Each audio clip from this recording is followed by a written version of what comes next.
महाराष्ट्र से एक बहुत बड़ी खबर आ रही है।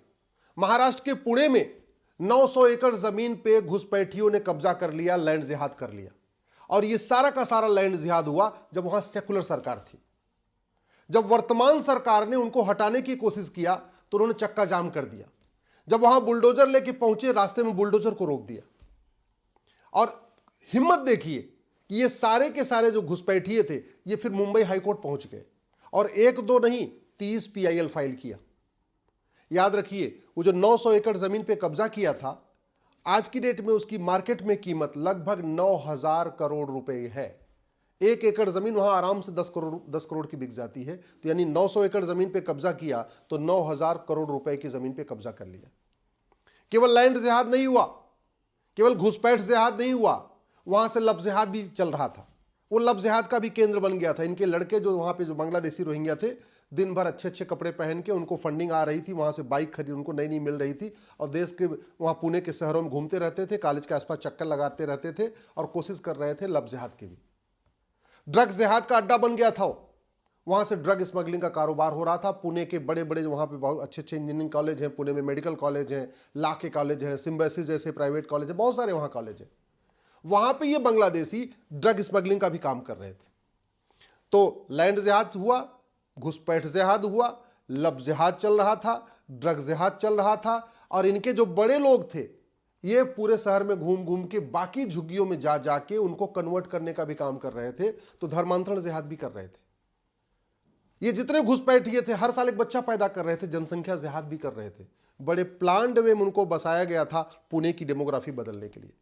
और आश्चर्य की बात यह है कि जब वर्तमान फडणवीस जी की सरकार ने उनको हटाने की कोशिश किया तो उन्होंने चक्का जाम कर दिया, पूरी अराजकता फैला दिया और 30 याचिकाएं फाइल हुई मुंबई हाई कोर्ट में। बड़े बड़े दिग्गज वकील उनके समर्थन में बहस करने पहुंच गए। आप सोचिए, बांग्लादेशी रोहिंग्या भारत में रहें, इनको बचाने के लिए 30 PIL मुंबई हाई कोर्ट में होती है और बड़े दिग्गज वकील पहुंचते हैं। तो स्वाभाविक सी बात है, ये दिग्गज वकील फ्री में तो पहुंचेंगे नहीं, इनको कहीं फंडिंग भी आ रही होगी। और फंडिंग कहां से आती है? खाड़ी देशों से हवाला के जरिए आती है, पश्चिम देशों से FCRA के जरिए आती है। और जो खुद अंदर भारत में ड्रग जिहाद चल रहा है, जो ड्रग स्मगलिंग का कारोबार से जो पैसा आ रहा है, उससे भी इनको पूरा पैसा मिल रहा है। इनको पैसे कोई कमी तो है नहीं। मैं धन्यवाद दूंगा मुंबई हाई कोर्ट के दोनों जजेस को, जस्टिस AS गडकरी और जस्टिस कमल खाटा, जिन्होंने फैसला दिया कि नहीं, आपने अवैध निर्माण किया है, सरकार ने बिल्कुल सही काम किया। मैं धन्यवाद दूंगा पिंपरी चिंचवाड़ क्षेत्र के विधायक महेश दादा को। महेश दादा ने बड़ी हिम्मत से काम किया। नहीं तो जनरली जो सांसद विधायक जब वोट के चक्कर में ऐसे काम करते नहीं, महेश दादा ने पूरा का पूरा अपना दम लगा दिया। महेश दादा ने पूरी अपना पूरा परिश्रम लगाया कि ये झुग्गी खाली हो और झुग्गी यहां से हटे। और अब मैं धन्यवाद दूंगा माननीय फडणवीस जी को कि उन्होंने प्रशासन को बोला कि हाईकोर्ट का आदेश का पालन करो। हाईकोर्ट के आदेश पे पूरा मनसा वाचा कर्मणा पालन होना चाहिए और अब वो 900 एकड़ जमीन खाली हो गई है। ये घटना केवल पुणे की नहीं है, ऐसे आपको हर जिले में एक एक दो दो झुग्गियां मिलती जा रही हैं। हर जिले में एक एक दो दो झुग्गियां बन रही हैं। कहीं जहां आर्मी का कैंट एरिया है उसके आसपास झुग्गी बन रही है, कहीं एयरपोर्ट के आसपास झुग्गी बन रही है, कहीं जहां पे नदियों के किनारे झुग्गी बन रही है, बंदरगाहों के किनारे झुग्गियां बन रही हैं, बड़े बड़े जो हमारे मेन रेलवे के ट्रैक है वहां झुग्गियां बन रही हैं, जो बड़े बड़े मेन हमारे बस स्टैंड है उनके आसपास झुग्गियां बन रही हैं। चाहे वो गंगा जी के किनारे देख लीजिए, चाहे यमुना जी के किनारे दिखते, दिल्ली में देख लीजिए, यमुना जी के किनारे किनारे पूरी झुग्गियां बन गई हैं। पूरा ओखला हो चाहे वो मजनू का टीला हो, सारे बांग्लादेशी रोहिंग्या ने कब्जा कर लिया। जैसे सुरेश दादा ने काम किया है, ऐसे सभी विधायकों को, जैसे महेश दादा ने अपना काम किया है, पुणे के जो विधायक हैं, ऐसे भारत के सभी विधायकों को दल गुलामी छोड़ना होगा, पार्टियों की गुलामी छोड़ना होगा, वोट और नोट का चिंता छोड़ना होगा और घुसपैठियों के खिलाफ खड़े होना पड़ेगा। सभी सांसदों को भी इसके लिए खड़े होना पड़ेगा। अगर भारत को सुरक्षित बचाना है, भारत को लैंड जिहाद, लब जिहाद, ड्रग जिहाद, घुसपैठ जिहाद, धर्मांतरण जिहाद से रोकना है, भारत की डेमोग्राफी जो बदल रही इसको ठीक करना है, तो सभी सांसदों और विधायकों को महेश दादा की तरीके उठ के खड़ा होना पड़ेगा। शासन प्रशासन को भी उठ के खड़ा होना पड़ेगा।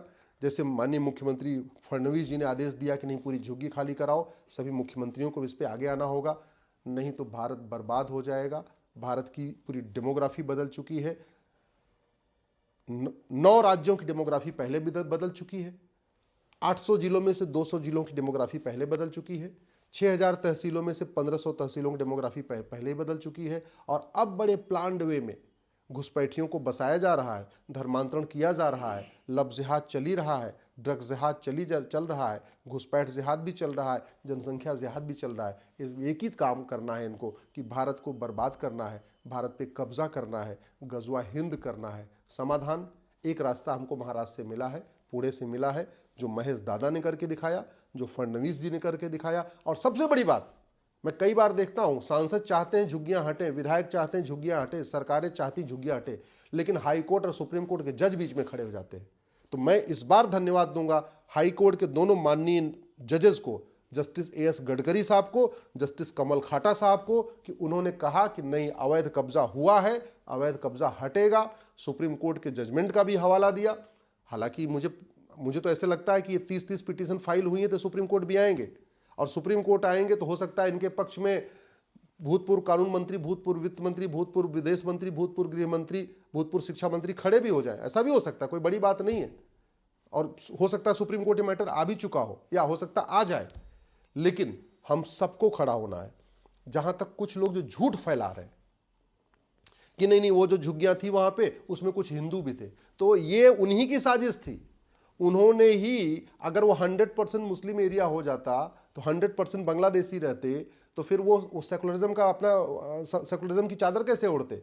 उन्होंने जानबूझ के कुछ और झुग्गियों में जो हिंदू रह रहे थे उनको भी लाके वहां बसा लिया था, जिससे कि कल को तोड़ा जाए तो हम कहें अरे ये तो हिंदुओं का भी घर तोड़ा गया। अरे भैया, अवैध निर्माण होता है, उसमें ऐसे नहीं कर सकते कि अवैध 900 एकड़ जमीन पे कब्जा हो गया है तो अगर 900 परिवार बांग्लादेशी हैं तो 10 परिवार उसमें हिंदू, तो उनको छोड़ दिया जाएगा। जब शासन प्रशासन काम करता है तो किसी का चेहरा देख के नहीं करता, फिर ये नहीं देखता है वो अवैध निर्माण था, उसको हटाना जरूरी था।